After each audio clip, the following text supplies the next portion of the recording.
más de 20 años, un puñado de empleados de las Fuerzas Aéreas norteamericanas ha vivido bajo las repercusiones de un hecho que tuvo lugar en el bosque de Rendlesham, cerca de la base de Suffolk, Inglaterra. Ellos aseguran que en 1980, durante 2 noches, experimentaron un encuentro muy cercano con un objeto no identificado. Su relato hace que el suceso de Rendlesham sea uno de los más detallados y mejor documentados hasta la fecha. Estos testigos también afirman que el gobierno abrió una investigación y después intentó taparla. Este suceso tiene espeluznantes similitudes con un avistamiento producido casi 33 años antes, cuando una supuesta nave extraterrestre se estrelló cerca de una base militar de Roswell, Nuevo México. Ambos relatos están avalados por testimonios oculares de respetados oficiales, investigaciones del gobierno y documentos y pruebas clasificadas. Fue como el Santo Grial. Desde luego es el caso de ovnis más famoso de Gran Bretaña. No cabe ninguna duda, es el Roswell británico.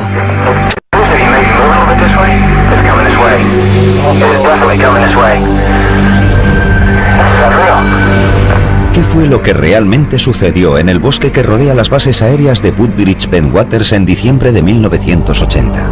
Si pregunta al Pentágono acerca de lo que sucedió en diciembre de 1980 en la base aérea de Woodbridge, le dirán que no pasó nada.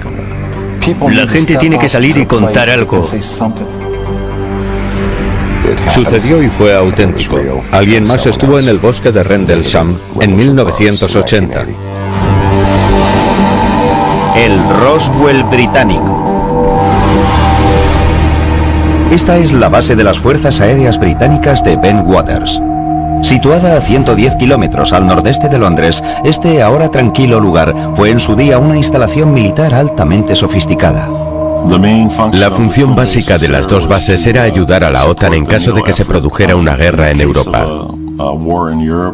Podíamos actuar y movilizar a nuestros A-10 para apoyar cualquier maniobra de guerra que nos ordenaran realizar. En 1980, con la Guerra Fría en pleno apogeo, las bases aéreas de Bentwaters y la cercana Woodbridge son mantenidas por unos 12.000 empleados de las Fuerzas Aéreas estadounidenses. Es uno de los complejos de la OTAN más grandes de Europa. Pero la zona, rodeada por el denso bosque de Rendlesham, oculta un secreto. Este fue el lugar de almacenamiento de armas secreto de Bentwaters. Lo que se custodiaba aquí es oficialmente confidencial, pero tanto los investigadores como los observadores coinciden en que bajo estos búnkeres de hormigón se guardaba un arsenal nuclear. Aquellos búnkeres subterráneos de alta seguridad, con capas alternativas de acero, hormigón, tierra, acero, hormigón y tierra, contenían cerca de 300.000 kilotones de potencia nuclear. Los aviadores norteamericanos que trabajan en esta base están altamente cualificados. Están entrenados para enfrentarse a situaciones de vida o muerte con serenidad. Y esto es lo que hace que los hechos de Rendlesham sean aún más extraños, porque lo que estos intrépidos hombres vieron la noche de Navidad de 1980 les hizo temblar de miedo. Son las 3 de la madrugada. El piloto John Burroughs patrulla por la entrada este de la base aérea de Woodbridge, una de sus tareas habituales como policía de seguridad.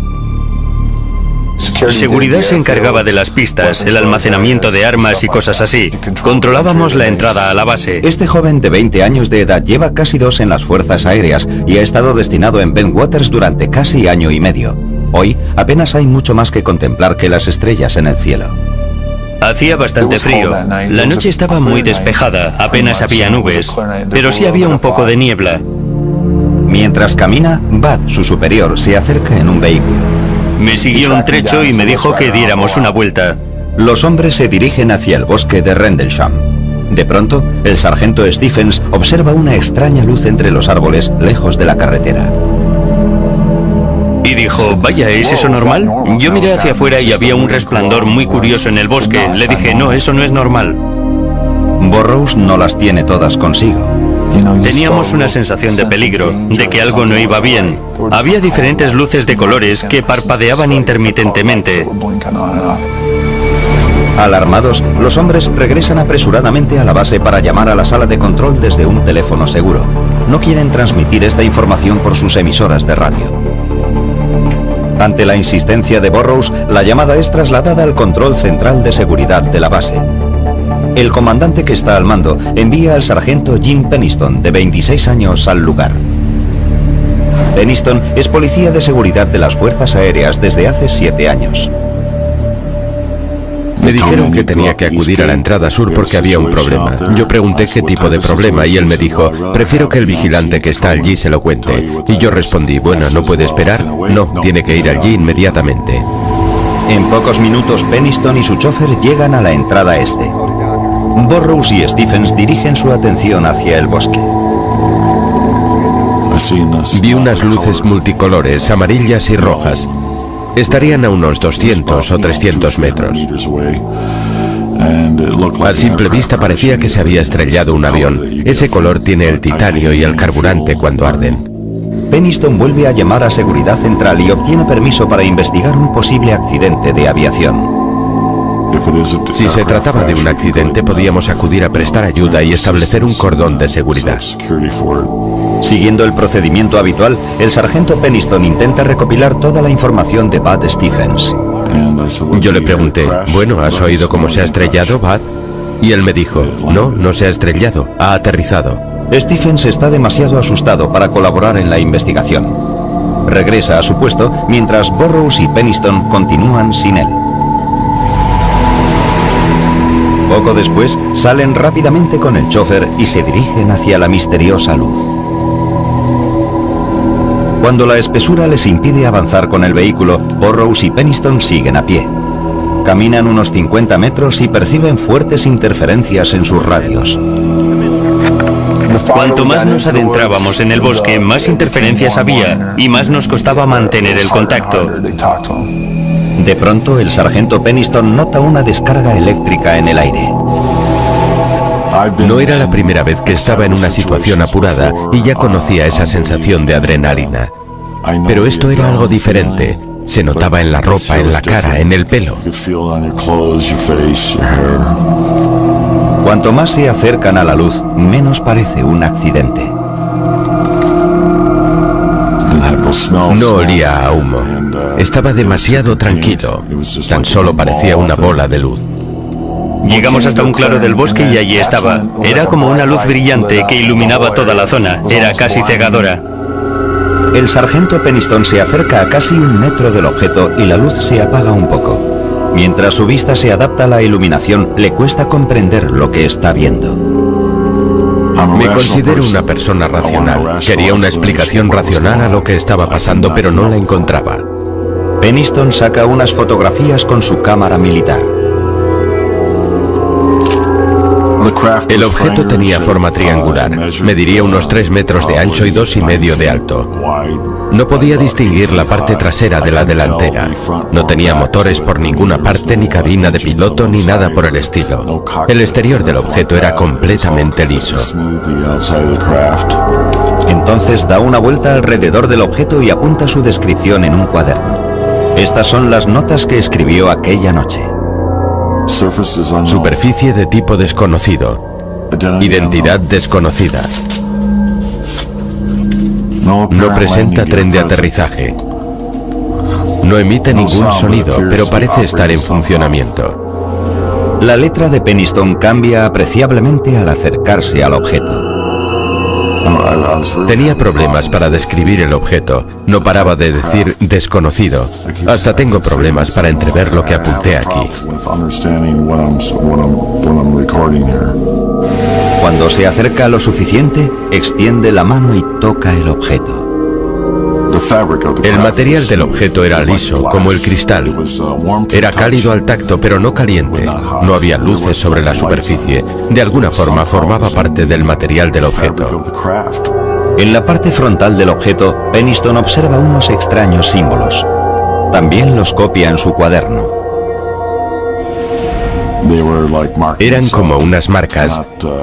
No eran números ni escritura. Habría unos cuantos, tal vez 6 símbolos que medían 1 metro de anchura. Yo no había sido entrenado para aquella experiencia. De pronto, el objeto emite una luz cegadora. los hombres se ponen a cubierto. Entonces el objeto, o lo que fuese, se elevó y se alejó por encima de los árboles. La velocidad del objeto que se alejaba de la zona fue... La mejor manera de describirla sería en un abrir y cerrar de ojos. En todos los años que llevo con las fuerzas aéreas jamás había visto un objeto moverse a tal velocidad ni jamás lo veré. Mientras los hombres se incorporan lentamente, les llama la atención otro destello de luz a través de los árboles. Al principio creen que es el objeto, pero al fijarse mejor comprenden que es el faro de Orford Ness, que se encuentra a 8 kilómetros de allí. Burrows y Penniston comprueban sus radios. Vuelven a funcionar. Son las 5 de la madrugada. Han pasado unas 2 horas desde que vieron por primera vez las misteriosas luces del bosque. Contactan con Seguridad Central y su comandante les ordena que se reúnan con un equipo de seguridad en la entrada este. Estábamos como, ¿y ahora qué decimos? No podíamos explicar lo que habíamos visto. Un poco más tarde, aquella misma mañana, los hombres son llevados a prestar declaración. Penniston se muestra reacio a dar a conocer todo lo que ha presenciado. Dar detalles de lo que nos había pasado no habría sido bueno para nuestra carrera profesional. Fui al despacho del comandante junto a Burrows y dimos un informe más o menos aséptico de lo que nos había sucedido aquella noche. Después del informe, Penniston asegura que el comandante les dio una velada advertencia. Caballeros, dijo, el proyecto Blue Book finalizó en 1969. A veces es mejor dejar en paz ciertas cosas. Proyecto Blue Book era el nombre en clave de una polémica unidad de investigación sobre ovnis de las Fuerzas Aéreas de los Estados Unidos. Antes de ser disuelta, su objetivo era averiguar si los ovnis eran una posible amenaza para la seguridad nacional. Pese a las advertencias de su comandante, el sargento Penniston no puede quitarse de la cabeza aquel extraño encuentro. Volví a mi casa y no pude pegar ojo. Me quedé sentado en el salón durante 2 o 3 horas y al final pensé, tengo que volver allá. Regresa al lugar provisto de una cantidad de yeso blanco. Su idea consiste en tomar moldes de cualquier rastro dejado por el objeto. No estaba dispuesto a marcharme de allí sin obtener respuesta, quería algo tangible. Detecta 3 huellas circulares en posición simétrica sobre el terreno. Tienen varios centímetros de profundidad y están a 3 metros de distancia. La distancia de separación entre las huellas era idéntica. Tendrían entre 5 y 7 centímetros de grosor. Estos son los moldes elaborados por Penniston un día después de los hechos. Está convencido de que son las marcas dejadas por el objeto al aterrizar sobre el terreno. Decide no mostrárselas a sus superiores. Junto con sus anotaciones y el carrete de fotos, el sargento dispone de 3 moldes de yeso para avalar su relato. Pero las pruebas físicas de Penniston no resuelven el misterio de Rendlesham. Tan solo 2 noches después, el ovni regresa. Esta vez, el comandante adjunto de la base realiza un informe espeluznante sobre su propio encuentro.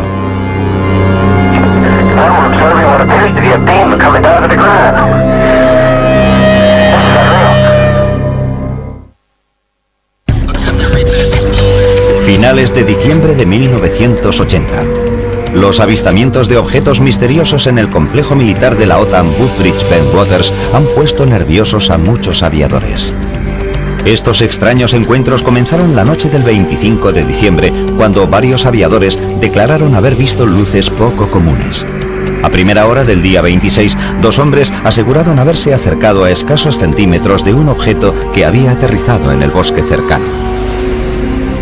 Es la tarde del día 27. El comandante delegado de la base, teniente coronel Charles Holt, asiste a una fiesta en el club de oficiales. La fiesta se interrumpe cuando uno de sus hombres llega con aspecto agitado. Llegó y estaba pálido como un cadáver. Y lo cierto es que era una persona con aplomo. Anteriormente había sido marine. Nos dijo, ha vuelto. Nos miramos y repitió, ha vuelto, el ovni ha vuelto. Después de 2 noches de relatos inquietantes, Holt decide tomar cartas en el asunto. La policía pasaba más tiempo mirando al cielo que a los aviones que debía proteger. Ya era hora de poner punto y final a todo este asunto. Holt da instrucciones a un grupo de seguridad de 3 hombres para que preparen su equipo y le esperen en su despacho. En pocos minutos se dirigen hacia el bosque de Rendlesham. Cuando Holt llega, ya se ha establecido un cordón de seguridad alrededor del perímetro del bosque. Holt es informado de la situación y se le comunica que el ovni ya no es visible, pero los hombres perciben extrañas interferencias en sus linternas de alta potencia. Holt y su equipo preparan una cámara de alta resolución, un contador Geiger y un aparato de visión nocturna llamado Starscope. Me llevé mi pequeña grabadora personal. Suelo llevarla conmigo a todas partes para grabar lo que sucede. El equipo se adentra en el bosque. Estaba dispuesto a investigar y demostrar que todo tenía una explicación razonable y sencilla. Esta es la grabación que Holt realizó aquella noche.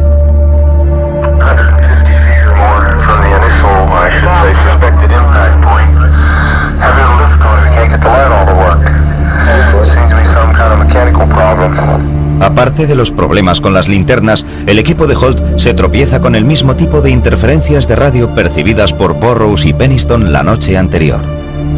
Están caminando por la zona donde Burroughs y Penniston aseguran haber visto el misterioso objeto cuando Holt repara en varias grietas en el tronco de algunos árboles. Es como si hubieran sido golpeados por un objeto grande. Holt ordena a uno de sus hombres que tome fotografías. Tomó varias fotos de las melladuras de los árboles. Sacó un montón de fotos seguidas. El contador Geiger comienza a registrar altos niveles de radiación, pero solo en las zonas que bordean el presunto lugar de aterrizaje.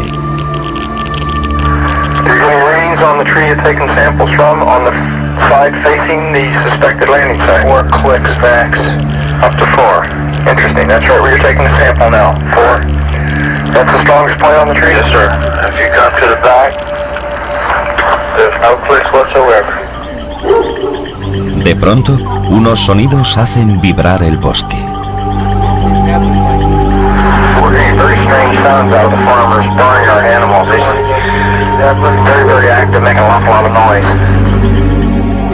Los animales del bosque estaban muy excitados, metían mucho ruido. Y los animales de una granja que estaba cerca de allí también parecían muy nerviosos. Uno de sus hombres señala hacia una luz que brilla desde lejos.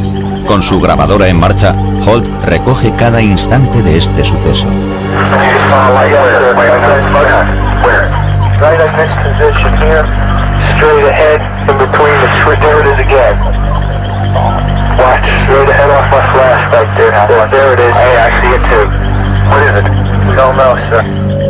Vimos un objeto rojo y brillante. Parecía un ojo. Sería la mejor descripción.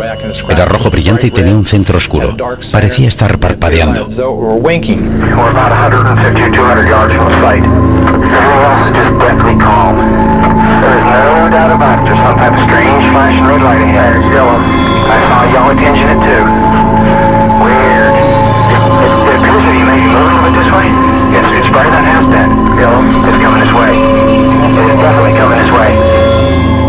Se movía entre los árboles horizontalmente, pero también verticalmente.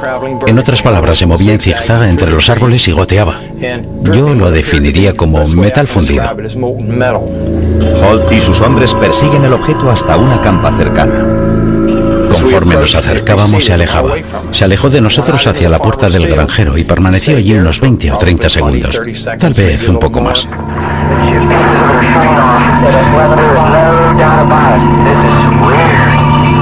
De repente explotó silenciosamente en multitud de objetos blancos, de modo que nos acercamos a la huerta y buscamos sobre el terreno marcas de quemaduras o pruebas, o cualquier cosa procedente del objeto. Los hombres no encuentran nada. Desde lo alto, el objeto da un repentino giro. Se acercó a nosotros a una velocidad altísima.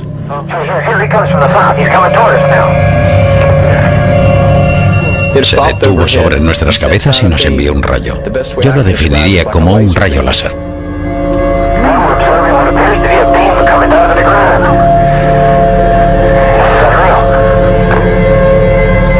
En cuanto a diámetro, era un rayo estable. Caía frente a nuestros pies y nos quedamos mirando asombrados. Y yo pensé, ¿será una señal? ¿Será una advertencia? ¿Nos estará amenazando? Y tan rápido como había aparecido, el objeto desapareció. El objeto se aleja rápidamente. El equipo, hipnotizado, lo observa mientras se desplaza por encima de la base y sigue emitiendo rayos hacia el suelo. Algunos creen que la luz se proyecta directamente sobre la zona de almacenamiento de armas de la base, donde supuestamente se guardan misiles nucleares.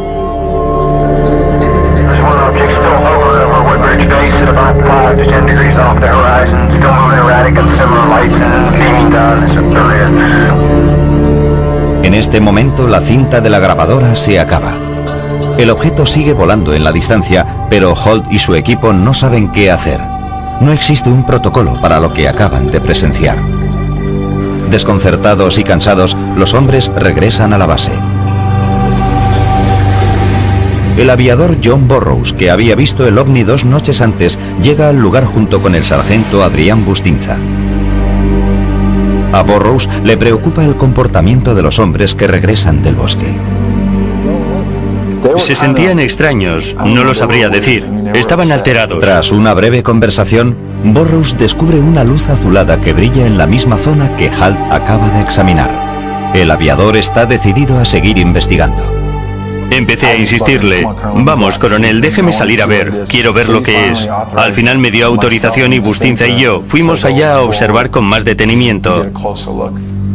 Los hombres avanzan hacia el extraño resplandor azul. Sube la adrenalina y Burroughs empieza a correr. Al acercarme a lo que quiera que fuese, de repente desapareció. El terreno queda en penumbra. Los aviadores están asustados y confusos. Sencillamente desapareció. Yo me quedé en medio del campo, no había nada. Burroughs se dirige a Bustinza con incredulidad. Me dice: ¿qué le ha pasado? Y yo: no sé de qué me habla. Y él: usted estaba como envuelto en la luz. Era como si usted estuviera ahí de pie. De repente queda envuelto en la luz y desaparece. Burroughs y Bustinza regresan a la base. El segundo encuentro de Burroughs con la extraña luz le deja sumido en un mar de dudas. Lo que no saben es que se ha puesto en marcha una investigación secreta de varias agencias del gobierno. Los hombres aseguran que al volver a la base aquella noche se tropezaron con una conspiración del gobierno.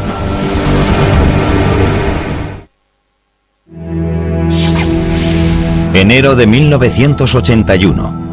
En las bases aéreas de Woodbridge Ben Waters, al este de Inglaterra, se disparan los rumores tras el misterioso avistamiento de ovnis por parte del personal militar norteamericano destacado allí. Muchos de ellos llevaban años de servicio, eran testigos muy bien entrenados, no es que hubieran aparecido la víspera así como así. La consiguiente investigación militar sigue siendo motivo de polémica hoy en día. Aquellos que aseguraron haber visto el ovni creen que los militares estaban más interesados en controlar el daño que en saber la verdad. Lo que hizo nuestro gobierno a estas personas por mantener la discreción es vergonzoso. Según estos aviadores, pronto se convirtieron en parte involuntaria de una coartada del gobierno. Al principio, la investigación se realiza siguiendo el procedimiento militar habitual. El comandante delegado de la base, Charles Holt, que también fue testigo, comienza a tomar declaración a los hombres que aseguraron haber visto el objeto. No tenía otra opción. No podía pasarlo por alto. Había demasiados testigos y demasiada gente en diferentes lugares. John Burroughs, que vio el ovni las 2 noches, asegura que su entrevista no deja lugar a dudas. Tomó nuestras declaraciones, las miró y dijo: esto es una locura. No hay explicación para lo que ha sucedido. Y en eso quedó. Otros, como el sargento Jim Penniston, dicen que después de su reunión con Holt comenzó otro largo e inquietante proceso. 2 semanas después de su entrevista inicial, Penniston es convocado para prestar otra declaración. Esta vez ante un grupo de investigadores de alto nivel, el OIE. El OIE es la Oficina de Investigaciones Especiales, o por decirlo de otra manera, la policía secreta. Están ahí para controlar las fuerzas aéreas norteamericanas. Pueden entrar en el despacho de un general e incluso arrestarlo. Tanto es el poder que tienen. Cuando Penniston entra en la sala, el ambiente es hostil. Comienza a declarar y muestra a los investigadores los bocetos y anotaciones de su encuentro. Según Penniston, el resto de la entrevista fue turbio. Al día de hoy, le cuesta recordar con exactitud las tácticas que utilizó el OIE para sacarle la información. Tomaron medidas extraordinarias para asegurarse de que estaba diciendo la verdad. Me pusieron pentotal sódico. Estoy seguro de que se lo permití.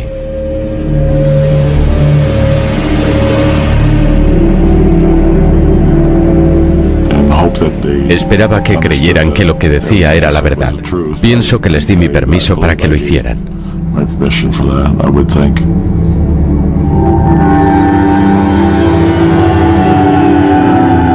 Para Peniston, la investigación militar emprende un giro más siniestro cuando convocan a más hombres para ser interrogados.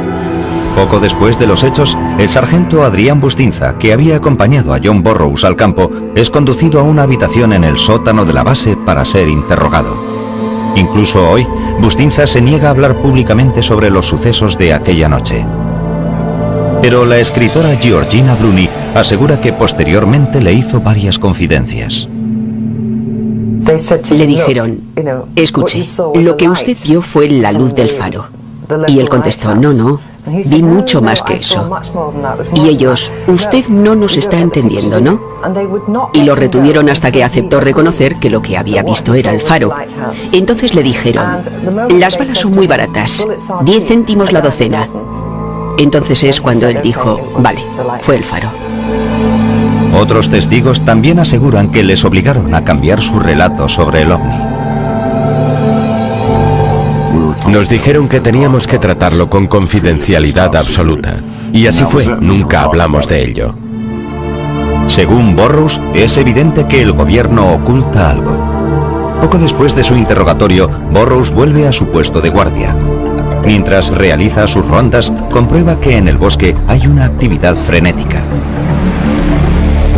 De Woodbridge salían vehículos hacia el bosque. Había helicópteros sobrevolando la zona. Algo estaba pasando allí. Lo que era exactamente no lo sé. El comandante delegado de la base, Charles Holt, también está al tanto de las actividades ocultas de la base.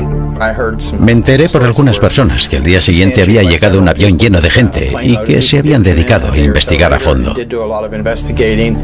Peniston y Holt aseguran que tomaron fotografías del misterioso objeto, pero cuando las imágenes vuelven del laboratorio, están veladas. La mayoría de las fotos estaban veladas. Me pareció muy extraño. Lo que yo creo es que velaron intencionadamente las fotos que hice. Estoy convencido.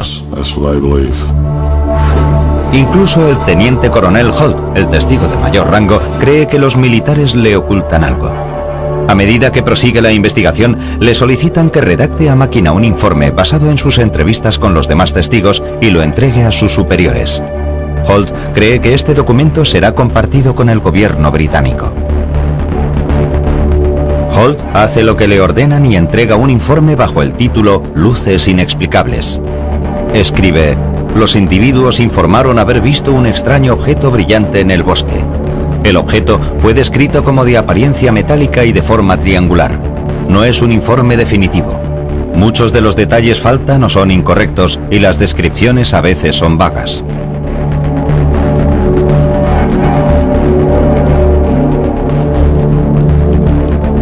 El informe no estaba pensado para uso público. Estaba destinado al Ministerio de Defensa para que se involucraran en una investigación a fondo.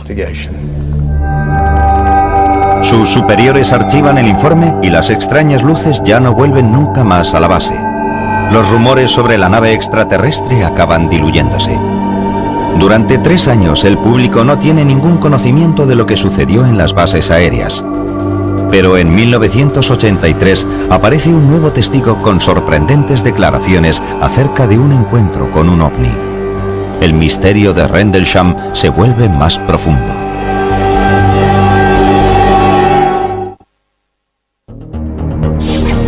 ...2 de octubre de 1983. El periódico británico News of the World arrasa en kioscos con el titular «OVNI aterriza en Suffolk y es oficial». En el artículo se asegura que a finales de diciembre de 1980, un misterioso objeto impulsado por control inteligente invadió los cielos sobre la base aérea de Woodbridge Bentwaters. Pero lo más fascinante es que ofrece una prueba escrita, un informe oficial del gobierno que confirma los supuestos avistamientos. El documento había sido redactado por uno de los hombres que observaron el misterioso objeto, el comandante delegado de la base, Charles Holt. Emisoras de radio, cadenas de televisión, incluso la alemana y la japonesa. La zona estaba invadida por gente que quería conocer el verdadero relato. Desde aquel momento, toda la prensa del Reino Unido se hizo eco de esta historia durante una semana. El informe, titulado Luces Inexplicables, ofrece una breve descripción de los encuentros de finales de diciembre. En él se incluye la descripción realizada por Penniston de un extraño objeto que maniobraba entre los árboles, así como el relato de Holt sobre una luz roja parecida al sol en el cielo nocturno. Pero, ¿cómo se filtró esta historia al público? El documento, conocido como Informe Holt, salió a la luz a través de Larry Warren, un antiguo policía de seguridad de Waters. Su explicación es contundente. Quise forzar la situación para que se supiera todo. Él fue quien sacó a la luz pública este asunto. Fue a cuenta de la Ley de Libertad de Prensa que se desclasificó el llamado Informe Holt. Se divulgó esta información concreta. Y en cuanto se conoció aquel papel, ya no hubo forma de pararlo. Warren recibió por igual elogios y críticas por su franqueza. La historia que cuenta empieza como otras, pero el final es bastante más extraño. A finales de 1980, Warren era un policía de seguridad de 19 años destinado en Bentwaters. Según Warren, tras la medianoche del 29 de diciembre fue relevado del puesto y le ordenaron ayudar al coronel Holt en su investigación. Al llegar al claro del bosque, observa un grupo de militares que rodean un objeto brillante. El objeto estaba posado en el terreno. Parecía de una película de ciencia ficción, pero había algo vivo en ello. No tenía puertas ni ventanas. Era un objeto que cambiaba continuamente. Al acercarse a pocos metros del objeto, Warren dice que presenció una visión extraordinaria. Había varios oficiales y aviadores de cara al objeto y 3 pequeños seres brillantes de pie en la luz. Lo que él y los demás hombres observan en las cercanías son 3 figuras humanoides. Eran figuras independientes y daba la impresión de que fueran niños. Warren se da cuenta de que el oficial más antiguo empieza a comunicarse con los seres. Los cargos más antiguos parecían estar siguiendo un protocolo. Era como un procedimiento habitual. Warren es arrastrado lejos de la zona. No se le ofrece ninguna explicación de lo que acaba de ver. Al día siguiente, según sus palabras, es conducido a una sala con otros testigos para declarar. Recuerda un proyector de cine y 3 hombres trajeados. Nos mostraron varias películas de actividad militar ovni. Me imagino que serían de los años 40. Al igual que los demás testigos, Warren dice que cuanto más avanza el interrogatorio, más confusos son sus recuerdos. Lo siguiente que sucedió es como una serie de imágenes sin sentido. Warren recuerda que fue llevado contra su voluntad por unos hombres vestidos de negro que lo condujeron a un lugar subterráneo de la base. Recuerdo que me colocaron sobre una mesa. Había gente que me hablaba. Detrás había médicos y gente de las fuerzas aéreas. Tengo la imagen de una especie de cantina. Yo intentaba comer algo y estaba solo a la mesa. Son imágenes. Me las podrían haber implantado en la cabeza. Warren dice no saber si sus recuerdos son verdaderos o si aquellas imágenes le fueron implantadas por investigadores militares para confundirlo y distraerle de lo que realmente sucedió.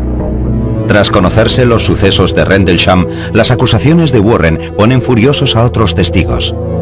Estos aviadores y oficiales exigen saber la verdad, pero el relato de Warren tiene muy poca coherencia. Todo esto nos sentó mal. Son unos hechos que realmente sucedieron, pero lo que él describió no se ajustaba a la realidad. Divulgar este tipo de detalles extremos era injusto respecto a la gente que estaba involucrada. Parte de estos hechos sí se corresponden con el relato de otros testigos presenciales. Warren, al igual que Charles Holt y Jim Pennington, recuerda haber visto un objeto reluciente en un claro del bosque de Rendlesham después de las Navidades de 1980. Pero Larry Warren es el único aviador que asegura haber visto formas de vida alienígenas. Otro problema que presenta la versión de Warren es que nadie recuerda haberle visto en el bosque la noche en cuestión. Nadie recuerda que estuviera allí aquella noche, ninguno. He hablado con todos los que tomaron parte, incluso los que se mantuvieron al margen, y nadie recuerda haber visto a Warren en ningún lugar, salvo en la base, entrenando. Warren se mantiene firme en sus convicciones. Jamás me ha importado mi papel en todo esto. Nunca he representado intencionadamente nada, ni he mentido, ni he intentado obtener algo de forma injusta. Las contradicciones que rodean el caso Rendlesham han sido frustrantes para los investigadores de ovnis.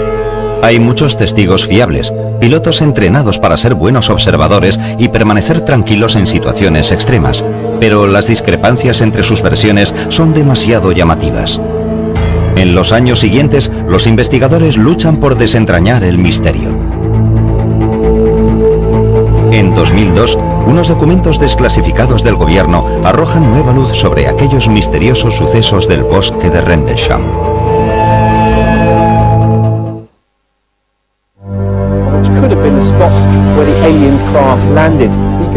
Desde 1983, el caso Rendlesham ha acaparado la atención de todo el mundo, pero hasta la fecha de hoy sigue sin haber una explicación para lo que el personal de las Fuerzas Aéreas norteamericanas aseguró haber visto en el bosque y los cielos de Suffolk, Inglaterra.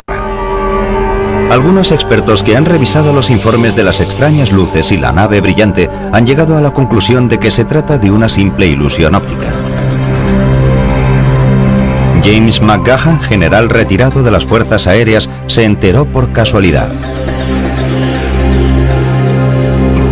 Oí hablar del caso de Rendlesham por primera vez en 1983, cuando estuve en la base realizando unas maniobras militares de servicio provisional.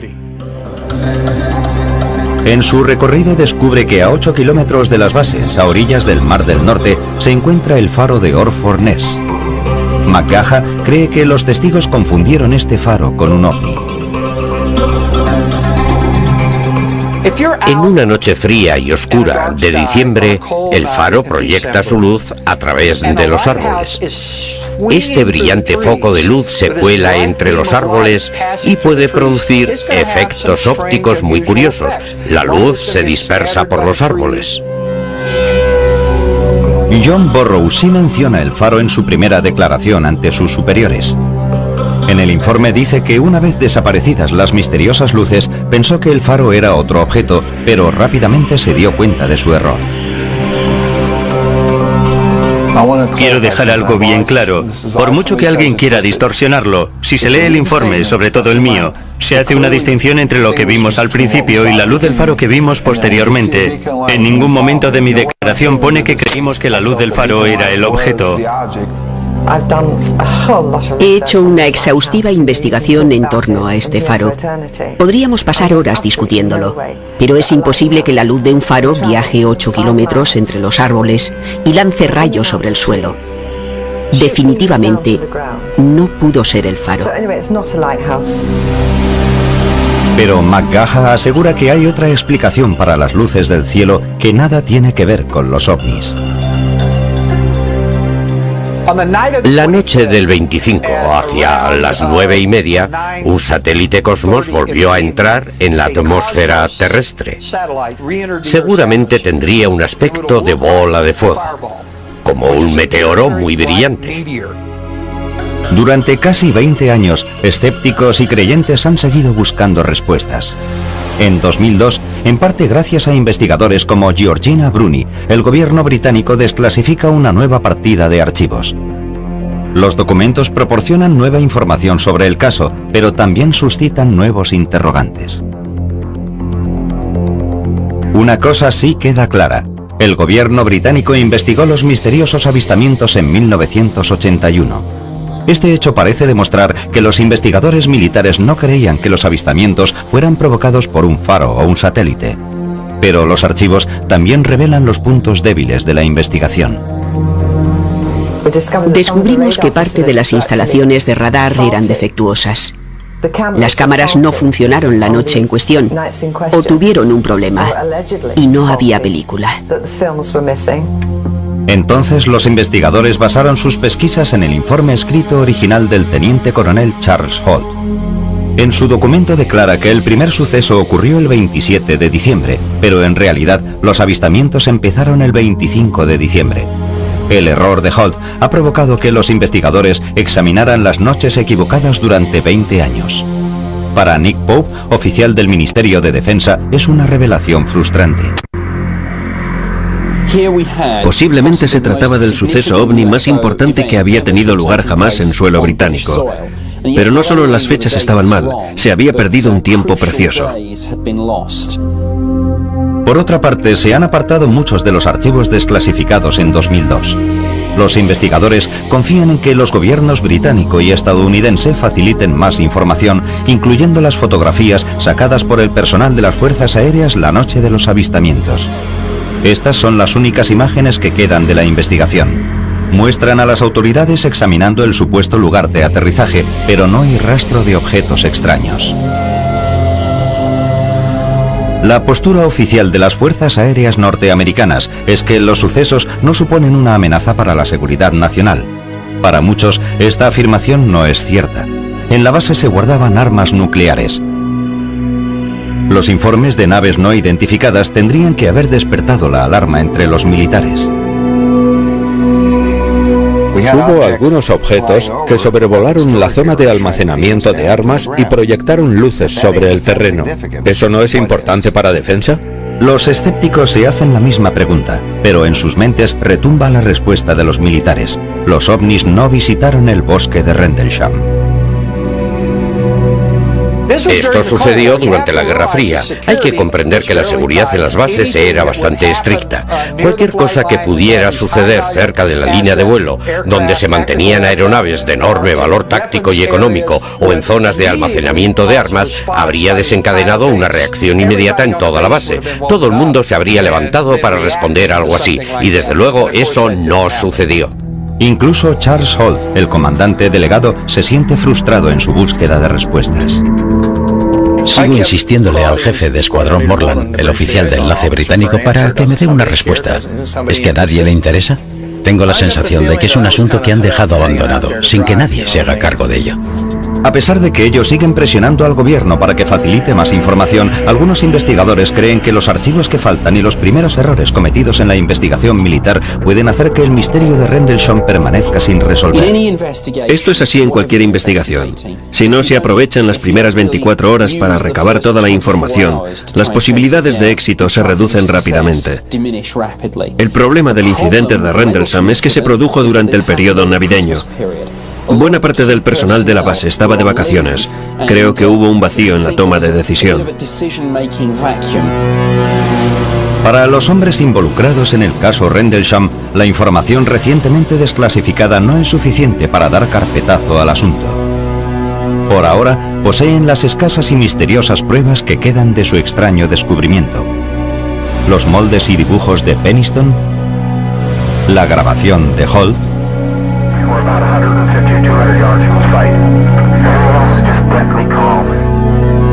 Jim Peniston, Larry Warren y John Burroughs siguen preguntándose por qué el gobierno oculta la verdad.